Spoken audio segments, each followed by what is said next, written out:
बिस्मिल्लाहिर्रहमानिर्रहीम। अस्सलाम वालेकुम। My name is Mohammad Waqas. उम्मीद है आप सब लोग खैरियत से होंगे। डियर स्टूडेंट्स, जैसा कि आपको पता है हम लोग computer science 9th class new syllabus discuss कर रहे हैं, जिसमें आज हमने चैप्टर नंबर 4 स्टार्ट करना है, जिसमें आए चैप्टर नंबर 4 में आज हमारा फर्स्ट लेक्चर है। देखिए स्टूडेंट, चैप्टर नंबर 4 का नेम है सिस्टम ट्रबल शूटिंग। देखिए सबसे पहली बात, सिस्टम ट्रबल शूटिंग का मतलब क्या होता है। हम यहाँ पे इस चैप्टर में इंशाल्लाह वैसे हम कंप्यूटर के हवाले से डिस्कशन करेंगे, लेकिन सिस्टम ट्रबल शूटिंग के अंदर ट्रबल शूटिंग का मतलब ये होता है कि आप कंप्यूटर साइंस या किसी भी दूसरी इलेक्ट्रॉनिक डिवाइस के अंदर किसी भी होने वाले फॉल्ट का पता लगाना और उसको जो है फिक्स करना, इसे हम सिस्टम ट्रबल शूटिंग का नेम देते हैं।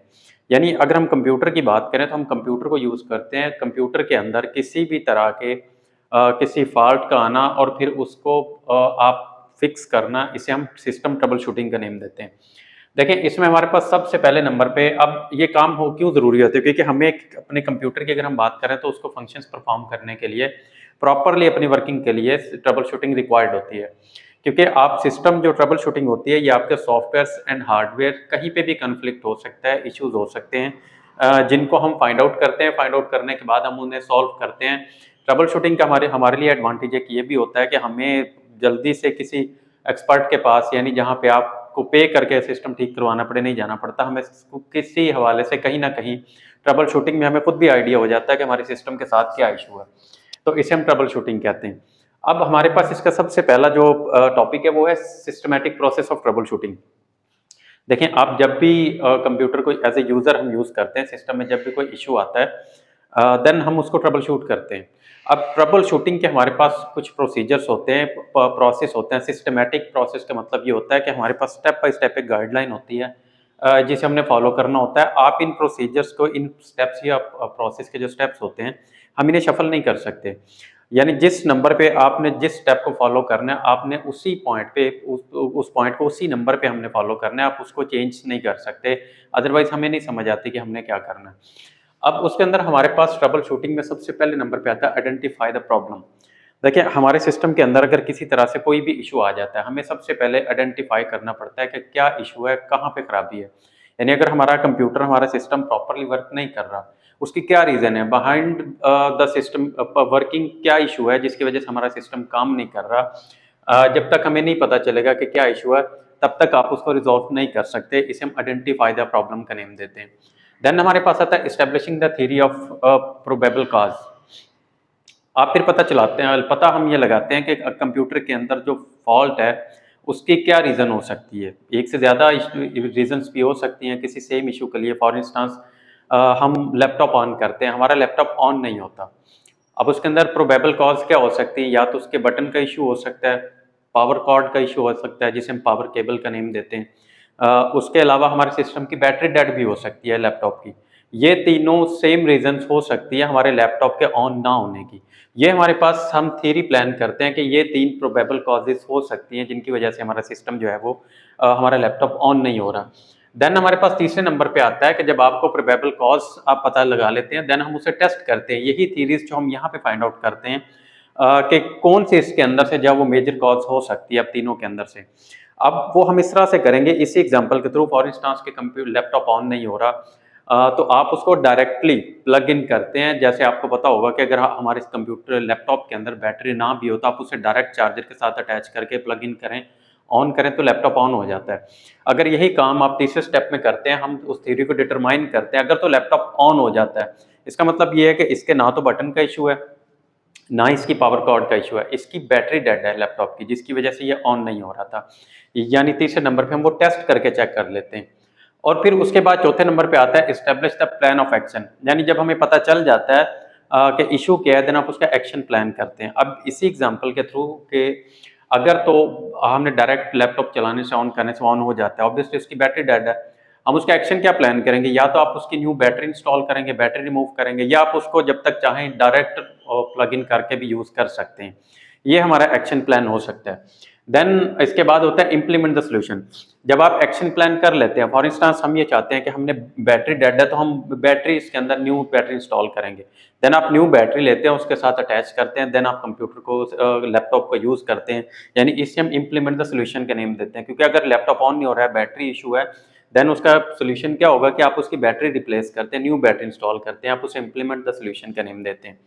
देन जब आप उसे इंस्टॉल कर चुके होते हैं, वेरीफाई फुल सिस्टम फंक्शनैलिटी, यानी जब आप न्यू बैटरी भी अपने लैपटॉप के अंदर डाल लेते हैं, देन हमें उसकी फुल सिस्टम फंक्शनैलिटी वेरीफाई करना होती है। अभी इस पॉइंट का मतलब ये है कि ऐसा नहीं है कि आपने जब एक्शन प्लान करने के बाद उसे इम्प्लीमेंट कर लिया तो यहाँ पे कहानी खत्म हो जाती है, नहीं। फिर हम क्या करते हैं, उसको वेरीफाई करते हैं कि क्या न्यू बैटरी इंस्टॉल करने से सिस्टम फुल फंक्शनली काम कर रहा है या बैटरी टाइमिंग बिल्कुल ठीक है जो हमें रिक्वायर्ड है, या हम उसको चेक भी कर रहे होते हैं। देन हमारे पास लास्ट में आता है डॉक्यूमेंट्स, फाइंडिंग्स एंड आउटकम्स। देखिए आप सारा प्रोसीजर, यानी जो भी हमारे सिस्टम के अंदर इशू होता है, जब आप उसको ट्रबल शूट कर लेते हैं, ट्रबल शूटिंग के जितने भी स्टेप्स होते हैं, आपने क्या क्या ऑब्जर्वेशंस की, क्या क्या इश्यूज थे उसके अंदर जो आपने फाइंड किए, और किस तरह से उसके रिजल्ट्स आए जिन्हें हम आउटकम्स कहते हैं, ये सब की आप डॉक्यूमेंटेशन कर लेते हैं। यानी आप अपने पास उसको रिटन फॉर्म में सेव कर लेते हैं। और ऐसा क्यों किया जाता है कि इन फ्यूचर अगर आपके साथ कुछ ऐसा इशू आ जाए तो आपके पास प्रीवियसली जो सारा डाटा हो एक्सपीरियंस के तौर पे आपके पास अवेलेबल होता है, जिसके थ्रू आपको हेल्पफुल होता है, या आपके किसी कुलीग को कुछ इसी तरह से उनके लैपटॉप में इशू आए तो आप अपने डॉक्यूमेंटेशंस के थ्रू उनकी भी हेल्प कर सकते हैं। इसलिए डॉक्यूमेंटेशंस भी कंपलसरी होती है हमारे पास, रिकॉर्ड के तौर पे ये भी ज़रूरी होती है। तो डियर स्टूडेंट्स, ये हमारे पास सिस्टमैटिक प्रोसेस था ट्रबल शूटिंग का, यानी आपने किस स्टेप में एक एग्जांपल के थ्रू हमने इसको डिस्कस किया कैसे सिस्टम को ट्रबल शूट कर सकते हैं। देन हमारे पास इसके बाद जो है वो नेक्स्ट टॉपिक है इंपॉर्टेंस ऑफ ट्रबल शूटिंग। अब हमने ट्रबल शूटिंग को तो डिस्कस किया है, क्या इंपॉर्टेंस हो सकती है कि आप अगर सिस्टम को ट्रबल शूट कर लेते हैं खुद। अब उसमें हमारे पास सबसे पहली बात तो इंपॉर्टेंस, सबसे बेटर तो इसकी सबसे पहली बात कि हमें इसकी इंपॉर्टेंस सबसे बड़ी यही होती है ना कि हमारे सिस्टम में सॉफ्टवेयर या हार्डवेयर कॉन्फ्लिक्ट अगर कहीं पे आते हैं, इश्यूज आते हैं, देन हम उन्हें ट्रबल शूटिंग के जरिए रिमूव करते हैं और हमारा system fully full functionality show करवाना शुरू कर देता है, यानी प्रॉपर वर्किंग करने लग जाता है। सबसे बड़ी इंपॉर्टेंस इसकी यही होती है। अब इसके अंदर भी हमारे पास 7 पॉइंट्स हैं, जिसमें सबसे पहले नंबर पे प्रिवेंटिंग डाउन टाइम। देखिए सबसे पहले नंबर पे डाउन टाइम का मतलब क्या होता है। आप किसी ऑफिस के अंदर for instance as an employee काम कर रहे हैं, अगर आपका सिस्टम काम करते हुए, जैसे अक्सर हमारे साथ ऐसा होता है कि बैंक में हमने एक बात सुनी होती है कि सर्वर डाउन हो गया या हमारा सिस्टम काम नहीं कर रहा। कहीं पे भी कुछ ऐसी जगह पे आप काम कर रहे हैं किसी ऑफिस में, आपका सिस्टम ने बफरिंग शुरू कर दी, या आपकी जो एप्लीकेशन उस टाइम पे सॉफ्टवेयर है या सिस्टम जो है वो आपका लैपटॉप वो वर्क नहीं कर रहा, आपको रिस्पॉन्ड नहीं कर रहा, वो डाउन टाइम होता है। जितनी देर आप जो काम कर रहे हैं वो नहीं करेगा हमारा कंप्यूटर, उसे हम डाउन टाइम का नेम देते हैं। For instance denial of service, एक डॉस भी जिसे हम नेम देते हैं, ये भी डाउन टाइम ही होता है। यानी आप कोई भी आपकी एप्लीकेशन है उसने काम करना बंद कर दिया, जितनी देर आपका सॉफ्टवेयर या आपकी एप्लीकेशन या आपकी वेबसाइट वो काम नहीं करेगी, उसे हम डाउन टाइम का नेम देते हैं। अगर आप टाइमली उसे ट्रबल शूट करते हैं तो आप उससे प्रिवेंट कर सकते हैं, उससे बच सकते हैं सिस्टम के डाउन टाइम से। यानी आपका सिस्टम प्रॉपरली जो है वो काम करता रहेगा, डाउन टाइम से बच जाएगा। देन होता है इंश्योरिंग डाटा इंटेग्रिटी। इंटेग्रिटी कहते हैं एज इट इज सेम, यानी अगर आप ट्रबल शूट करते रहते हैं, हमारा डाटा जो होता है वो लॉस नहीं होता। यानी अगर हम ट्रबल शूट नहीं करते, हमारा सिस्टम हमें किसी तरह से नोटिफाई भी करता है कि आपके सिस्टम में ये इश्यूज है, आपका डाटा लॉस हो सकता है, कोई वायरस अटैक से डाटा जो है वो डिलीट भी हो सकता है। अगर आप उसको टाइमली ट्रबल शूट कर लेते हैं तो हमारा डाटा इंटेग्रिटी, यानी हमें सेम उसी तरह से जो होगा हमारा data as it is available होगा वहाँ पे। और तीसरे नंबर पे इसकी क्या इंपॉर्टेंस है, इंप्रूविंग सिक्योरिटी। देखिए इंप्रूविंग सिक्योरिटी का मतलब ये होता है कि हमारे सिस्टम पे समटाइम्स साइबर अटैक्स भी हो सकते हैं। साइबर अटैक क्या होता है कि रिमोटली ऐसा अटैक जिसमें कंप्यूटर या दूसरी नेटवर्किंग डिवाइसेज इन्वॉल्व हों, कोई थर्ड पर्सन आपके सिस्टम पे अटैक करता है, आपका डाटा स्टील करे या उसे चेंज करे, इसे हम साइबर अटैक का नाम देते हैं। हमारा सिस्टम अगर प्रॉपरली वर्क कर रहा है, आप उसे टाइमली ट्रबल शूट कर रहे हैं, अगर कोई इशू आता है इस तरह का तो वो हमें नोटिफाई भी करता है। हमें ट्रबल शूटिंग से भी पता चल जाता है कि आपके सिस्टम के अंदर सॉफ्टवेयर के अंदर ये कहाँ पे कोई कन्फ्लिक्ट है, कोई इश्यूज आ रहे हैं, इससे भी हमें ये बचा लेता है। देन आता है इनहांसिंग परफॉर्मेंस। ऑब्वियसली जब सिस्टम टाइमली ट्रबल शूट होता रहेगा, उसके अंदर जो पिटफॉल्स हैं वो हम दूर करते रहेंगे, चीज़ें एक्यूरेसी के साथ काम करेंगी, देन वो उसकी परफॉर्मेंस भी इन्हांस होगी, चाहे वो आपका सॉफ्टवेयर है या हार्डवेयर है, परफॉर्मेंस भी बेटर होती है। देन आता है एक्सटेंडिंग इक्विपमेंट लाइफ।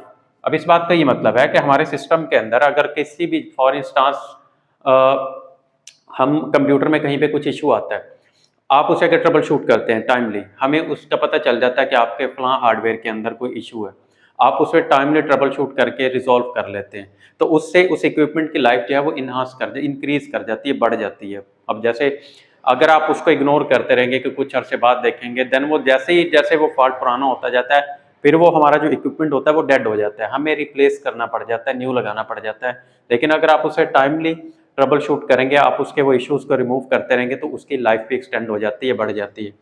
देन हमारे पास आता है saving cost. Obviously saving cost का मतलब ये होता है, अगर आप टाइमली इक्विपमेंट्स को चेक करते रहेंगे, ट्रबल शूट करते रहेंगे, तो हमें जल्दी-जल्दी उन्हें नहीं बदलना पड़ेगा।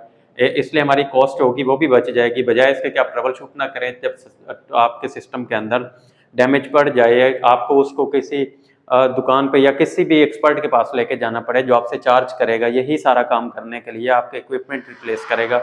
इससे आपकी कॉस्ट भी बढ़ जाती है। लेकिन ट्रबल शूटिंग किसी न किसी हवाले से कॉस्ट को कम भी कर देती है, अगर आप टाइमली ट्रबल शूट करते हैं, आपको पता चल जाता है क्या इश्यूज़ हैं, आप उन्हें रिज़ॉल्व कर सकते हैं। लास्ट में एनहांसिंग यूज़र एक्सपीरियंस।